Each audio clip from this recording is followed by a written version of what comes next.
experience. Oh my gosh. I'm doing this as you're saying it. I did not know this. I can pop out the app. Pop it out. I can pop this app out. Just pop that bad boy right out of there. It works. That is awesome. Hello and welcome to the Microsoft Megabyte for March 11th, 2021. I'm your host, Brian Govados, and today we're talking Teams. What is it? Who uses it? What makes it so great? What are the hidden secrets that really wow its users? Okay, well, to help us understand, we're bringing in Kyle Van Son, who is the Microsoft Master Trainer in the United States for the commercial side of the business. So let's see what everyday users can learn from the commercial side of things, from the business side of things. So hello, Kyle. And before you even respond, I think it's important that we have full disclosure and let our listeners know that you and I did indeed, and this isn't a joke, perform together in a few improv comedy shows in Las Vegas. Is that true? Yes or no? Yes, that is correct for the record. Yes. Okay. So now that that's out there, I think our audience is going to want to experience a live a live improv show. Oh. That's what they expect from the Microsoft Megabyte. So that's great because I didn't expect it going into this podcast. Well, and as you well know, that's the beauty of improv. You just don't know what's going to happen. So here's what I'm going to do. I'm going to count to 3. And on the count of 3, you and I are both going to name a random item that we see around our desks. Okay. Ready? Okay. 1, 2, 3. Pineapple. Playing cards. Playing cards. Okay, ready? Everyone, here is a comedy sketch made up off the top of our heads about the suggestion pineapple and playing cards. Okay, ready? Oh, here you go, sir. Here's your pina colada. How's it going at the poker table? Pretty good. I won. Oh, well, I was glad to bring you your drink, sir. Thank you, young man, and I'll enjoy the rest of my vacation. And scene. So that was off the top of our heads. That was just I sort of left my body and became another person. And that's what it's like. So, you guys probably are confused, but with this is all actually true. And I don't know how our paths have both led us to becoming master trainers at Microsoft from the foundations of improv comedy shows. And as you can see, there's really no reason why the show should have failed because of how talented we both are. So let's talk about Teams. I know you and I have been doing this long enough to where our lives used to be basically all about Outlook. We would live in Outlook. Everything was communicated in and out of Outlook. So from that recent past to where we are now with so much of our lives existing in Teams, I'm curious, first of all, what your day in the life looks like for Teams trainings and how you've seen this product evolve over the years. And just sort of what are your high level insights on what Teams means right now? Sure. You mentioned Outlook, and Outlook still has a very big place in the productivity, universe that Microsoft provides. What I noticed you didn't mention there in that introduction is Skype for Business. Mm-hmm. And Skype for Business was a big part alongside Outlook for me and you probably coming up through the Microsoft ranks. Right. And it was just for IMing and then the occasional audio or video meeting. And that's where Teams sort of gestated from. It had to replace Skype for Business, and it still is. There are a lot of organizations going through that transition process now. So it had to cover those basics of instant message communication and then audio and video conferencing. But how could it be more than that? What else did people need from a collaboration workspace that isn't meant to replace email and calendar, but sort of work alongside it? And Teams now, if there's one word that we want to stress to everyone when they think about what Teams is, it's a simple word. It's 3 letters. Hub. People think of Teams as a hub for collaboration, for communication, for the work that they need to get done day in and day out in a way that Skype for Business never was. That's so true. I think about how many times throughout the day where I've gone several hours using a single app, and that is Teams, like from beginning to end, communication, scheduling, rescheduling that meeting. Accepting a call. Okay, I'm in a meeting. Let's edit a document real quick. Okay, let's send that document to someone else. And realizing that whole time I've just been in one app is pretty pretty gosh darn astonishing. Absolutely. If there's something that I need to access outside of Teams is more often than not the place I launch it from. So either it's something someone else on our team has shared. We have Michael working on different video assets. He'll share that via Teams, and then I'll launch it either in the viewer in Teams or in a web browser experience via SharePoint. Or if there's a PowerPoint that I need to work on, we're building an event for our commercial ambassador audience right now, and we're all collaborating in an Excel document to plan that schedule. I can do that inside of Teams, but if I need a more robust tool that Excel on the desktop offers, it's another click from Teams to launch that, save it. Everyone else can work on it at the same time, and then we're right back into Teams. Right. It is that hub.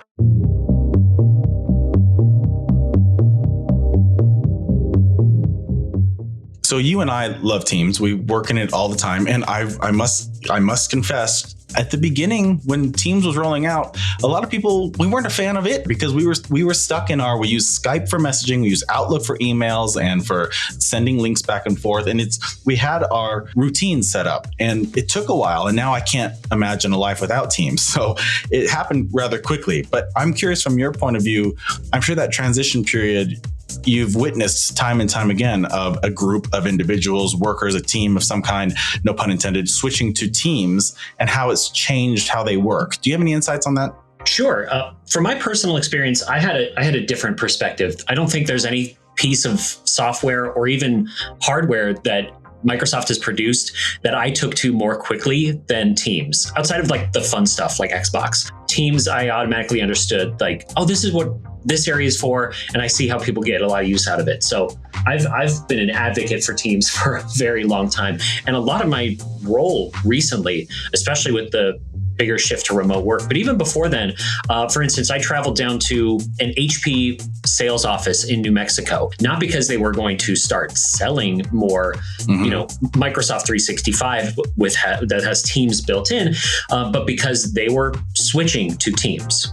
So their sales force needed to understand Teams to just do their day-to-day job rather than as something they were going to sell. And I spent an hour walking through the basics from, the sign-in area and where you can change different personal settings to your desktop instance all the way through, collaborating on a file within Teams instead of opening up Word or PowerPoint. And there were different instances where I could just see things click with that audience from, oh, this is going to replace the way I worked with Skype for Business for just IMing with a group or one-on-one to, oh, now I understand what this Teams area inside of Teams, which I will admit is a bit of a word salad.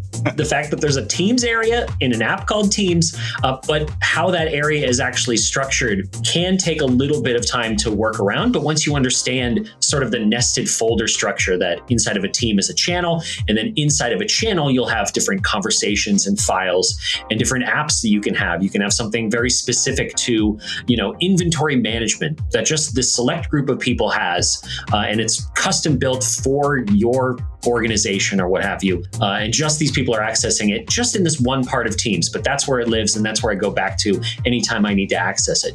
And it will just click with people that, oh, okay, this is how we're going to spend the bulk of our time here. And some recent announcements from Microsoft, there's this whole platform that's going to launch later this year called Microsoft Viva, is an experience that lives inside of Teams for people who have, their HR trainings annually and different onboarding, all those different experiences in a company that can live in like 8 different places. The goal of Viva is to have it all live in one place, and that place is inside of Microsoft Teams. So it just keeps growing and growing while still being it's a hub. It's a hub for all of this different work stuff.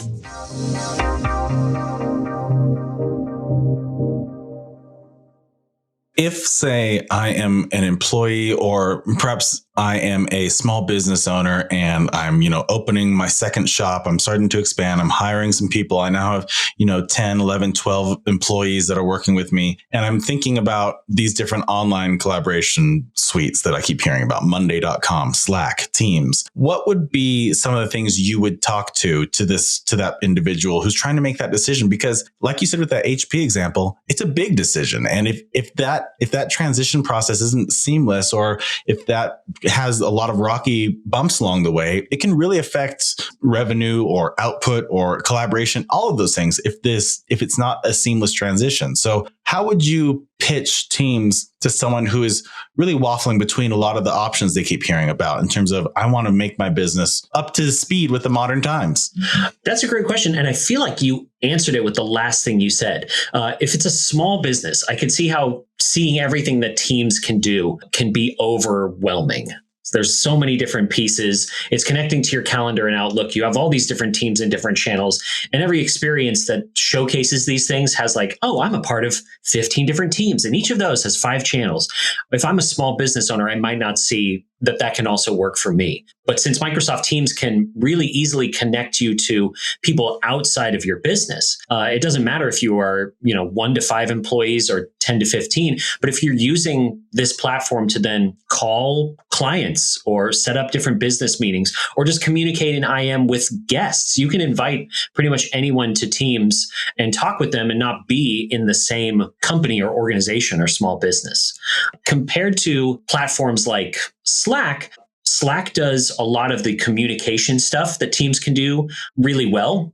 Threaded conversations and having different, areas for different topics and different groups, but it's missing that connection to everything else that helps you run your business. So it doesn't inherently, filter in your calendar from Outlook and populate with those different meetings, whether or not those meetings are happening inside of Teams. A big competitor is Zoom, and Zoom is an excellent meeting platform for having an audio or video call, but all of those extra things of, here's that file structure for everything this group of people needs. And we can work on that file while we're in this meeting on the same platform. All those pieces just aren't there in one place like they are with Teams.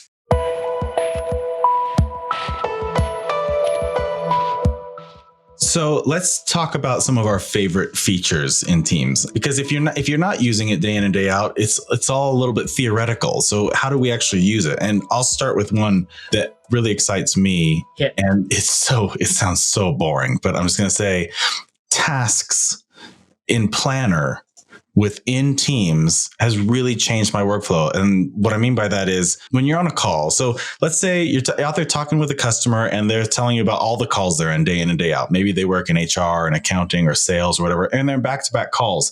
Each of those calls probably has a couple to-do items coming out of it for that person. There's always 1 or 2 takeaways or action items that you need to be performing from those calls. How do you keep track of that? You might use physical sticky notes. You might use a to-do manager. You might email yourself. There are so many ways, but with Planner built into Teams, it's a seamless place to just go immediately see what tasks are due when that you've either assigned yourself or have been assigned by someone else or assigned to someone else. So you can catch up before, say it's 4:30 and you want to make sure, did I get all my mission critical things done today? Planner is built right in there. It's separate from the calendar. It's separate from your chat. It's separate from everything else. It's its own area that yet can link to all those other things to keep you, to keep that hub mentality really strong. So I would start with Planner and tasks. What about you? I will also go simple. In fact, I'll go a little bit simpler. And I will say one thing I did like about Skype for Business was that it supported multiple windows natively, but now you can pop out different experiences from Teams into pretty much as many different windows as you need. My workflow, I spend a lot more time in the chat area of Microsoft Teams than in the Teams area. Those different teams and channels for me are a great resource for pinging an entire group for some information or the file structure and looking up things I need. But actual communication for me is done all with different group or one-on-one chats, and the ability to pop those out and now have different windows for different chats so I can keep track, I can compare different conversations. Mm-hmm. And that has now been extended, the ability to pop out experiences to different applications in Teams as well. You were just talking about Planner. I can now right-click on my Planner icon that lives in my left-hand rail. I'm not sure if that's the official name for those icons on the left of Teams. I call it the rail. You can right-click on Tasks or Planner or the OneNote app if you've got that added to your Teams experience. Oh my gosh. I'm doing this as you're saying it. I did not know this. I can pop out the app. Pop it out. I can pop this app out. Just pop that bad boy right out of there. It worked. That is awesome. Oh, that's amazing. You're welcome. Glad to help. It doesn't work for everything. Like Teams itself, with your different teams and hidden teams and channels, is a bit too robust to pop out that whole experience. You essentially would just be making a duplicate window. But for unique experiences like a one-on-one or group chat or an app like tasks or OneNote, those can all be popped out, and you're doing so many different things still inside of Teams. So Teams does scale pretty well, right? Like you talked about HP, which is a large scale adoption of Teams, but I mentioned earlier that small business, say fewer than 20 employees, there's still a lot to do with Teams. Like Teams is still really valuable to that, right? I think it's important for us to talk to the audience that's listening, is mostly involved with consumer and retail. And now though, with this new environment everyone's living in, collaboration remotely is a big deal, even through, nonprofit groups, church organization groups, volunteering, and managing your homeschooling. The variance is so wide now.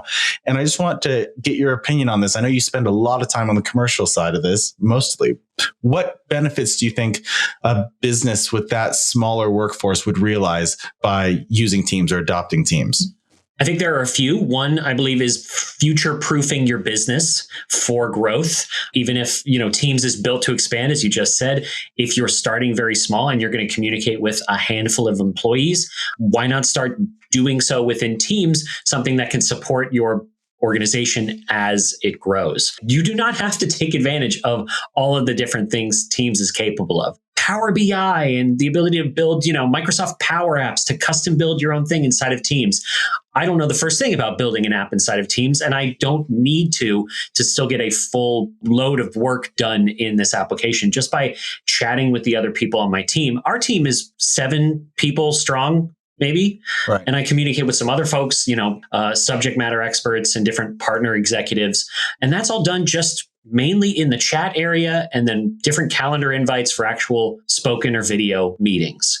And you might have to do that with different clients for your small business. And Teams can absolutely handle all of that while being able to support whatever might come down the pipeline as your business grows. And then there's the benefit if you are really using it for personal use. There is Teams for friends and family. Do you want to talk about Teams for friends and family? Yeah, so that was certainly on my hit list because, to tee it up, Teams can be experienced by everyone right now. So it's really important to know that there is a version of Teams that you can use without a Microsoft 365 business license or commercial enterprise license. Anyone can go try Teams right now, both on their mobile device, desktop, and the web. So what's the deal with Teams without Microsoft 365 subscription attached to it? You can consider Teams for friends and family. I believe that's the name. And you can try it at teams.live.com with just a Microsoft account. And again, a Microsoft account can be any email address, doesn't have to be outlook.com. And it has audio and video calling, messaging, different groups of friends or family, all in one app experience, and have those threaded conversations about different topics. And then from there, leap right into an impromptu audio or video call or a scheduled call. It is leagues simpler than the version of Teams built for business. You're not going to find, a plugin for Power BI sitting there for your friends and family to access. Right. But why would you? Right. Power BI is for nerds. We can't say that. We have a huge Power BI listenership here. Oh, of course. In a good way, in the way that like Marvel movies are for nerds. Everybody loves them. Oh, he saved it. Okay, let's cut to the chase. The real reason why you're here is because we want some of those hidden gems, those secrets, those things that are gonna up our game, so that we have the inside track for when we're talking to people out there in the field and they're asking us about Teams. We can say, oh yeah, well, what you didn't know is this. So Kyle, what do we not know? Give us some other things. Popping out the app from the side rail, as you call it, is actually pretty good, and I've already used it twice during this conversation. So kudos to that. But what else you got? There's an entire area of Microsoft Teams that nobody uses. I'm going to give you the dope skinny on it right now. Look at the top of your Teams window, and there's a big bar, and it says search. Yeah. And I've never seen anyone use it except myself. You can search for different people in your organization or guests. You can search for file names, or you can do keyboard shortcuts you're familiar with, like Control F, and search for a specific word from a conversation you were having or in a channel. So when a team member says, oh, the link you need to do that, password reset is here, and you forgot to bookmark that message with the save tool back when it happened, you can just Control F in that chat or in that team or channel and go looking for it. And no one ever uses this search bar. That's great, because that is sort of how the human brain works. It's like, I know it was Carrie who told me something about passwords, so it was definitely my Carrie chat. So I guess I'll just have to scroll through forever. Yeah, months of chat. Okay, it was in November, maybe. I guess here I am scrolling for a few minutes. No, Control F in the search bar. And I don't even think you have to be in the search bar. Just Control F. But the search bar is full of great stuff. When you click in there, it says type a / for a list of commands, and there are a ton of commands that pop up to like hop from place to place in Teams or set your status. Like if you type /DND, not D and D, DND, it'll set your status to do not disturb. There's a bunch of shortcuts. It's filled with shortcuts. One more. I mentioned it a few times, how many different things you can add to Teams, and all of that happens through apps. I mentioned OneNote. OneNote is an app that you can add either to a team or a channel or just for yourself. And you do that by clicking on the apps area. It's in the bottom left of Teams. And you'll just see a massive list of the different applications you can add to your Teams experience. I mentioned a competitor earlier, Zoom. And there's a Zoom app you can add to Teams. If you have a bunch of meetings already scheduled, but you're deciding, hey, we've got this Office license, we've got M365, maybe we should learn Teams, but we have all these Zoom meetings already scheduled. Add Zoom to Teams. Those calendar appointments will show up, and you can launch your Zoom meeting from your Teams experience. It's all about those handshakes. It's about building bridges. There's a ton of apps. We build bridges with everyone. This is embarrassing. This is the second feature you've told me that I didn't know existed. I did not know there was a Zoom app. That's amazing. Okay, this has become really important and integral to our day-to-day lives. All this information about Teams. Like we said, we've been using it nonstop over the past couple of years, and it becomes more and more invaluable as time goes on. And so for all of you out there working with customers in store or engaging with chat or however you're influencing sales, just remember, if a customer is ever considering Microsoft 365 small business or commercial license, this is the stuff to know. Teams is a real meaningful foundation for the value of those business licenses of Microsoft 365, because it is that hub. It's that launch pad that starts all the other, or at least so many of the other Microsoft 365 experiences. So get to know Teams, fall in love with Teams, make use of these tips and tricks that Kyle's been sharing with us, and really up your M365 SMB license know-how and selling rate. So Kyle, thanks so much for your time here, for talking Teams with us. This is a departure for the podcast. Usually we're talking strictly, consumer focused products, but with the way the world is right now, it's important to understand this kind of landscape as well. So thanks for your time.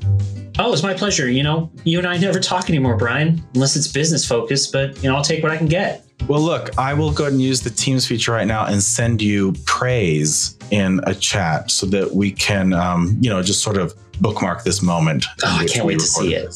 I'm going to send you praise. I'm going to say that the category is optimism. Mm-hmm. And the message will be, that fits. Your microphone audio quality was pretty good this day. You always know the right thing to say. Thank you so much for your time, Kyle. Get out of here. Thanks, Brian.